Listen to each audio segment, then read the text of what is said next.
যিজন ল'ৰা সৰুতে স্কুল যাবলৈকে পইচা নাছিল, পইচাৰ অভাৱত তেওঁ সৰুতে মাক দেউতাকৰ পৰা আঁতৰি থাকিবলগীয়া হৈছিল, সেই ল'ৰাটোৱে এটা ডাঙৰ সপোন দেখিছিল ক্ৰিকেট খেলা আৰু এদিন ভাৰতৰ নীলা জাৰ্চি পিন্ধা। গতিকে তেওঁ সৰুতে ককাকৰ ঘৰত থাকোঁতে তেওঁ আংকুলক জিদ কৰিলে যে তেওঁ ক্ৰিকেট ভাল পায় আৰু ক্ৰিকেটতে তেওঁ কেৰিয়াৰ বনাব বিচাৰে। ক্ৰিকেটৰ প্ৰতি ইমান ইণ্টাৰেষ্ট দেখি তেওঁ ক্ৰিকেট একাডেমীৰ নাম লগাই দিলে আৰু সেই ল'ৰাটোৱে গঢ়িবলৈ সক্ষম হ'ল এদিনীয়া ক্ৰিকেটত ৱৰ্ল্ড ৰেকৰ্ড। এদিনীয়া ক্ৰিকেটত 3টাকৈ ডাবল 100 কৰা বিশ্বৰ 1 নম্বৰ খেলুৱৈ, যি ভাৰতৰ এদিনীয়া দলৰ ভাইচ কেপ্টেইন আৰু যাক ক্ৰিকেট ৱৰ্ল্ডত হিট মেন বুলি জনা যায়। হয়, মই ক'বলৈ গৈছোঁ ৰোহিত শৰ্মাৰ বিষয়ে। ৰোহিত শৰ্মাৰ পৰা হিটমেন হোৱাৰ যাত্ৰা ইমানেই কষ্টকৰ আছিল যে আপুনি যদি শুনে তেন্তে ক'বলৈ বাধ্য হ'বই লাগিব, বাহ জিত ইয়াকেই কয়। তেওঁ এজন স্পিন বলাৰ হিচাপে ক্ৰিকেট একাডেমী জইন কৰিছিল, কিন্তু তেওঁৰ কোচে তেওঁৰ স্কিল দেখি তেওঁক বেটিং কৰাত বেছি গুৰুত্ব দিবলৈ ক'লে আৰু তেওঁ ৰোহিত শৰ্মাৰ পৰিয়ালক তেওঁৰ স্কুল চেঞ্জ কৰি ৰোহিতৰ ভাল ফিউচাৰৰ কাৰণে তেওঁ স্বামী বিবেকানন্দ ইণ্টাৰনেশ্যনেল স্কুলত এডমিশ্যন কৰাই দিবলৈ জিদ কৰিল, কাৰণ তাত ক্ৰিকেট ফেচিলিটি বেছি ভাল আছিল। কিন্তু সেই স্কুলৰ এডমিশ্যন ফিজ আছিল 250 টকা, যিটো ৰোহিত শৰ্মাৰ পৰিয়ালে অকলে যোগাৰ কৰাৰ সামৰ্থ্য নাছিল। যিটো পইচা বৰ্তমান এজন কলেজীয়া ল'ৰাৰ পকেট মানি, সেইটোকে ৰোহিত শৰ্মাৰ কেইজনমান খুৰাকে মিলিহে যোগাৰ কৰি দিছিল।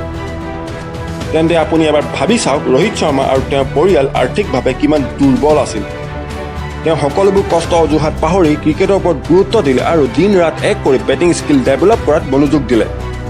ৰোহিতে তেওঁৰ কষ্টৰ ফল পাবলৈ সক্ষম হ'ল যেতিয়া তেওঁক ৰঞ্জিত ট্ৰফিৰ কাৰণে চিলেক্ট কৰা হ'ল আৰু গুজৰাটৰ বিৰুদ্ধে 200 ৰান কৰি তেওঁ চিলেক্টৰসকলৰ চকুত তেওঁৰ ফালে আকৰ্ষিত কৰিবলৈ বাধ্য কৰালে আৰু 2007 চনত মাত্ৰ 20 বছৰ বয়সতে তেওঁ আয়াৰলেণ্ডৰ বিৰুদ্ধে ভাৰতীয় দলত স্থান পাবলৈ সক্ষম হ'ল।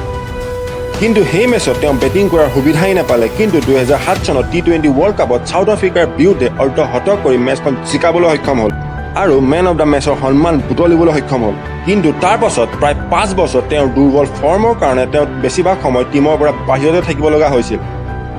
এই 5টা বছৰ তেওঁ যিমান কষ্টৰ সন্মুখীন হ'ল, বেলেগ হোৱা হ'লে চাগে বাদেই দি দিলে হয়, কিন্তু যিজনে হাৰ মানি লয় সেইজন উইনাৰ ক'ত। তেওঁ প্ৰেক্টিচ দুগুণে কৰিবলৈ ধৰিলে, তেওঁ নিজৰ ভুলৰ শুধৰণি কৰিলে আৰু 2013 চনৰ চেম্পিয়নছ ট্ৰফিত দলৰ স্থান পাবলৈ সক্ষম হ'ল। তেওঁ 5টা বছৰ ফ্ৰাষ্ট্ৰেশ্যন সেই টুৰ্ণামেণ্টত উজাৰি দিলে আৰু সেই টুৰ্ণামেণ্টত তেওঁ ভাৰতীয় দলৰ হৈ সৰ্বাধিক ৰান কৰা খেলুৱৈ হৈ পৰিল। আৰু তাৰ পাছত যেন তেওঁ পিছলৈ ঘূৰি চাবলগীয়া হোৱাই নাই। তেওঁ এদিনীয়া ক্ৰিকেটত সেইটো পাবলৈ সক্ষম হ'ল যিটো আজিলৈকে কোনো কৰিবই পৰা নাই। এদিনীয়া ক্ৰিকেটত 3টাকৈ ডাবল 100 কৰা বিশ্বৰ প্ৰথম আৰু এতিয়ালৈকে একমাত্ৰ খেলুৱৈ। গতিকে নিজৰ ওপৰত যদি আত্মবিশ্বাস থাকে তেন্তে সকলো পাবলৈ সক্ষম, কিন্তু নিজৰ ওপৰত যদি বিশ্বাস নাথাকে তেন্তে সকলো কষ্ট বেকাৰ যায়। শেষত নিজৰ ভাগ্যক দুখ দিয়েগৈ যে আমাৰ ভাগ্যতেই নাছিল। বন্ধু, ভাগ্য সকলোৰে থাকে, কিছুমানে কষ্টৰ ফলত কিবা পাবলৈ সক্ষম হয় আৰু বাকীবোৰে কষ্ট নকৰি ভাগ্যক দোষাৰোপ কৰে। পাৰ্থক্য মাথো সিমানেই। কোনোবাই ঠিকেই কৈছে, কিবা আৰম্ভ কৰিবলৈ মহান হোৱাৰ প্ৰয়োজন নাই, কিন্তু এদিন মহান হ'বলৈ আজি কিবা এটা একশ্যন লোৱাটো খুবেই প্ৰয়োজন। আৰু যদি ভিডিঅ'টো ভাল লাগিল তেন্তে ভিডিঅ'টোত এটা লাইক আৰু চেনেলটো ছাবস্ক্ৰাইব নকৰাকৈ নাযাব। নমস্কাৰ, জয় আই অসম।